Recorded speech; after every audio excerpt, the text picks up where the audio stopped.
चुनाव के 5वें चरण की वोटिंग के बाद अब बारी छठे चरण के चुनाव की है। इस फेज में 8 राज्य और केंद्र शासित प्रदेश की 58 लोकसभा सीटों पर 25 मई को मतदान होना है।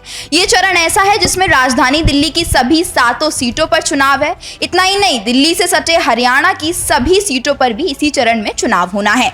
इसी पर चर्चा करने के लिए आज हमारे साथ मौजूद है नियो मीडिया के editor in chief Neeraj Srivastava जी।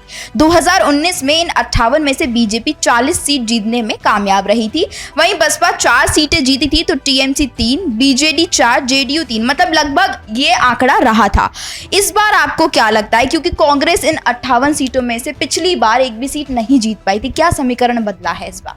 देखिए 58 सीटों में अगर देखा जाए तो बीजेपी लगभग 40 सीटें जीत रखी थी पिछली बार, जिसमें से 7 की 7 दिल्ली की थी और हरियाणा की लगभग 10 की 10 सीटें उन्होंने जीती थी। 17 सीट तो इनकी यहीं से हो जाती। उत्तर प्रदेश में भी ये लोग लगभग 90% सीट जीत रखे थे।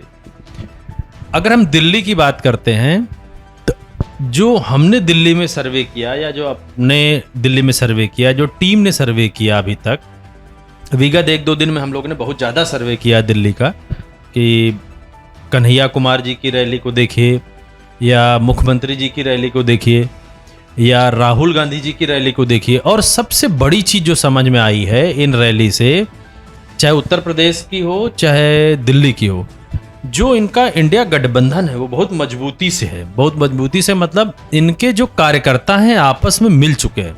जैसे आप ना कि एक तरीके से मान के चलिए कि ये पता ही नहीं चल रहा है कि कार्यकर्ता ये आम आदमी पार्टी के हैं या समाजवादी पार्टी के हैं या कांग्रेस के हैं।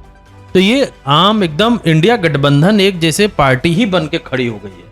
सबसे बड़ी चीज ये आज की डेट में इतनी मजबूत हो चुकी है इंडिया गठबंधन कि इनको लगता है कि सिर्फ हमारी एक पार्टी जिसका नाम है इंडिया गठबंधन। आज भी बीजेपी में कहीं ना कहीं सिर्फ बीजेपी का ही चेहरा दिखता है। अगर आप पोस्टर्स पे भी देखें तो सिर्फ मोदी जी का ही चेहरा दिखता है। इवन तो मोदी जी के नीचे जो बीजेपी के लोग हैं उनका भी चेहरा नहीं रहता पोस्टरों में। और गठबंधन के लोगों की तो बात ही छोड़ दो। अगर अभी हम जो रैली में गए थे, राहुल गांधी जी की रैली में, उसमें बहुत बड़ा सा पोस्टर लगा था जिसके केजरीवाल जी की फोटो थी, राहुल गांधी की फोटो थी और प्रत्याशी कन्हैया कुमार की फोटो थी। ऐसी फोटो आप कहीं भी बीजेपी की किसी भी स्टेट में नहीं देखेंगी, चाहे उनका गठबंधन हो चाहे नहीं हो। उत्तर प्रदेश में देखिएगा जितने भी बैनर लगे हुए हैं उन बैनर में सिर्फ मोदी जी दिखते हैं। और दूसरी सबसे बड़ी चीज क्या है कि आज की डेट में जो आम आदमी के अंदर खटक रहा है या जो बीजेपी के कार्यकर्ताओं में भी खटक रहा है, बीजेपी के एमपी जो हैं, जो ठीक एमपी जिनको समझ है, जो अंधभक्त नहीं, उनको भी खटक रहा है कि आप देखिए मोदी गारंटी कहीं लिख के आती, कहीं भी ये बीजेपी गारंटी लिख के नहीं आती। अगर मान के चलिए कि अगर मोदी जी छोड़ देते हैं, यानी कि वो गारंटी खत्म, या हार जाते हैं, या हार नहीं जाते, चलिए हम करें मोदी जी जहां की भी गारंटी है, तो यानी मोदी जी के अनुपस्थिति के बाद तो वो बीजेपी की गारंटी रही नहीं, तो खत्म। अब वापस आ जाइए, अगर केंद्र में हार जाते हैं तो स्टेट वाला क्या करेगा? मोदी जी की तो गारंटी खत्म। तो वो तो आपका हमारे जो मुख्यमंत्री हैं उत्तर प्रदेश के योगी आदित्यनाथ जी, उनकी तो गारंटी नहीं कहीं दिखती। तो आम जनता के अंदर ये भावना या उनके कार्यकर्ताओं के अंदर भी ये भावना अंदर तक बैठ चुकी है कि मोदी जी एकदम सिर्फ अपने लिए जी रहे। इंडिया गठबंधन में हर एक आदमी की फोटो है, हर एक आदमी की गारंटी है। अगर आप गौर करिए, आम आदमी पार्टी की गारंटी खुद निकली हुई है, मैनिफेस्टो कांग्रेस का है और समाजवादी पार्टी का भी मैनिफेस्टो है। ठीक है, उन लोगों के मैनिफेस्टो में 1-2 पॉइंट इधर उधर होगा, लेकिन मेजर पॉइंट सबका कॉमन है। यानी कि अगर इससे क्या समझ में आता है कि अगर कांग्रेस नहीं करना चाहेगी तो आम आदमी पार्टी जबरदस्ती करवा लेगी, अगर समाजवादी पार्टी नहीं करना चाहेगी तो कांग्रेस पार्टी जबरदस्ती करवा लेगी। लेकिन अगर बीजेपी को वोट कोई करता है तो अगर मोदी जी चाहेंगे तभी वो गारंटी पूरी होगी, अगर मोदी जी नहीं चाहेंगे तो गारंटी कभी पूरी नहीं हो सकती। आजकल तो वैसे भी वो हर जगह बोलने लगे हैं कि भाई मैं भगवान का ही रूप लेके आया हूँ जी, और उनके सारे कार्यकर्ता भी यही बोल रहे हैं कि भगवान है, ये विष्णु के अवतार हैं। जब से चुनाव प्रचार शुरू हुआ है तब से ही ये सब चल रहा है। और शंकर भगवान के अवतार हैं। अभी तो इनके एक राष्ट्रीय प्रवक्ता संबित पात्रा जी तो यहाँ तक बोल दिए कि जगन्नाथ भगवान जी इनकी पूजा करने आते हैं। अब इन लोगों का कोई कॉन्सेप्ट रहा नहीं है, इनके पास कुछ नहीं सिवाय मोदी जी का बोलना कि मोदी जी की गारंटी, मोदी जी भगवान हो चुके हैं। यही कम क्या है कि ये लोग अभी तक ये बोल रहे हैं कि अवतार हैं। हो सकता है ये अगर 2024 जीत गया ना तो हो सकता है ये बोलने लगे कि ब्रह्मा विष्णु महेश इनके अवतार मोदी जी के। कोई भरोसा नहीं इन लोगों का भाई आज की डेट में। हो सकता है बोल दें कि मोदी जी मेन है, ब्रह्मा विष्णु महेश ये तीनों लोग उनसे निकले हुए, इनके कोई भी विश्वास करने वाली बात नहीं। तो ये आम जनता बहुत अच्छे से समझ रही है। इसलिए 7 सीट जो दिल्ली की है, अगर ये लोग कोई भी मशीनरी का यूज नहीं करते हैं तो ये मान के चलिए वहां लगभग 6 सीट जीत रहे। और 7 सीट अगर इंडिया गठबंधन जीत जाए तो कोई आश्चर्य वाली बात नहीं होगी। और रही बात नियर बाई हरियाणा की, तो वो सीट आपकी 8 सीट कांग्रेस जीत रही है बहुत आसानी से 8 सीट पूरी की पूरी कांग्रेस जीत रही। उत्तर प्रदेश में तो हमने देख ही लिया है कि आपका समाजवादी पार्टी की क्या लहर है। उत्तर प्रदेश की भी अगर हम बात करें तो 14 सीटों पर यहाँ चुनाव हो रहा है, जिसमें से सुल्तानपुर, प्रतापगढ़, आजमगढ़ ये सब शामिल हैं।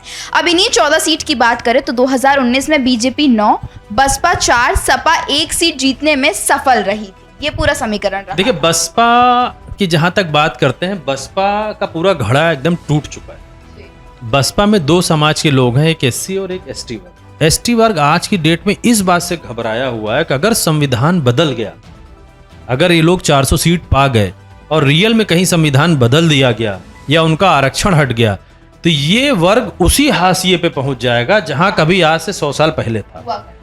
जिस समाज को मायावती जी उठा के यहां तक ले आई, आज बीजेपी पूर्णतया इस बात से, मतलब बीजेपी के लोग बोल चुके हैं कि हम संविधान बदलने के लिए आपसे 400 सीट मांग रहे हैं। तो संविधान अगर ये बदला गया तो ये मान के चलिए ये लोग फिर उसी हाशिए पे पहुंच जाएंगे, इनको कोई भी आदमी रोक नहीं सकता। इसलिए ये वर्ग पूरा का पूरा आज इंडिया गठबंधन पे वोट कर रहा है।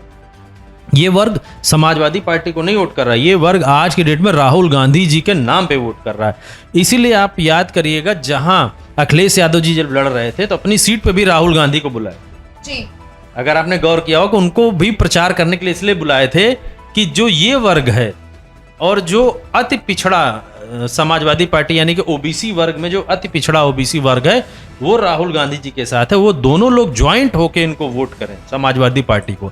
इसलिए राहुल गांधी की आज की डेट में अगर देखा जाए उत्तर प्रदेश में साख बढ़ती सी नजर आ रही। कुछ लोग बोलते हैं कि कई सालों से, विगत 30 साल से कांग्रेस गायब है उत्तर प्रदेश से। देखिए विचारधारा की लड़ाई में आपको 50 साल पीछे रहना पड़ सकता है, लेकिन आप याद करिए 2019 में 21 सीट कांग्रेस पाई, तो वो कोई बहुत 2009 में 21 सीट कांग्रेस पाई थी उत्तर प्रदेश से, कोई बहुत बड़ा दिन नहीं हुआ। 20 ही साल हुए हैं, 20 साल पहले ही वो कांग्रेस 2009 में 2014 तक 10 ही साल हुए हैं। मतलब 2 साल पीछे जाइए, 2 टर्म्स के इलेक्शन को पीछे कर दीजिए तो 21 सीट पाई थी, तो कोई बहुत ज्यादा दिन नहीं हुआ। तो जो ये लोग, जो वोटर उनको 21% जो 21 सीट दिलाए थे, आज वो वोटर कांग्रेस के पास फिर वापस चले गए। वो वोटर वही है जो एससी एसटी वाला पूरा वोटर है, यानी कि मायावती का वोटर, और ओबीसी समाज का जो अति पिछड़ा वर्ग है और मुस्लिम समाज है, तीनों लोग एक घड़ा पूरा बन के आज की डेट में इंडिया गठबंधन को वोट कर रहे हैं। तो इससे ये मान के चलिए कि उत्तर प्रदेश में जो अभी 6वें चरण में इलेक्शन है 14 सीटों का, उसमें कहीं भी ऐसा डाउट है ही नहीं कि 12-13 सीट से कम मिले इंडिया गठबंधन। मतलब कहा जा सकता है कि इंडिया गठबंधन की पूरी लहर है। देखिए आजमगढ़ सीट उनकी है, सुल्तानपुर भी मैं आपको लिख के दे रहा हूँ, सुल्तानपुर भी इंडिया गठबंधन ही जीतेगा और बीजेपी के अंदर के लोग ही इनको हराएं। प्रतापगढ़ भी आपका इंडिया गठबंधन ही जीतेगा। प्रतापगढ़ तो एकदम पूरा ओबीसी हो या एससी एसटी हो या आपका मुस्लिम समाज हो, पूरा बढ़ चढ़ के वोट करता है समाजवादी पार्टी को केंद्र। बीजेपी के लिए दिल्ली में भी क्लीन स्वीप करना इस बार आसान नहीं लग रहा ये, क्योंकि हमने सर्वे किया है, तो ये बोलना हमारे लिए मतलब इसलिए सही लग रहा है। सिर्फ हम नहीं बोल रहे हैं। अभी आप कल का अगर आज तक का चैनल देखें, मैंने तो ऐसे मैं अपने न्यूज़ चैनल से किसी का नाम नहीं लेता, कल आज तक के चैनल में अंजना ओम कश्यप लाइव कर रही थी, बीजेपी के प्रवक्ता थे, कांग्रेस के थे, आम आदमी पार्टी के थे, और जो सर्वे करते हैं वो भी था। वो उनके खुद के बयान हैं, ये अंडर करंट है।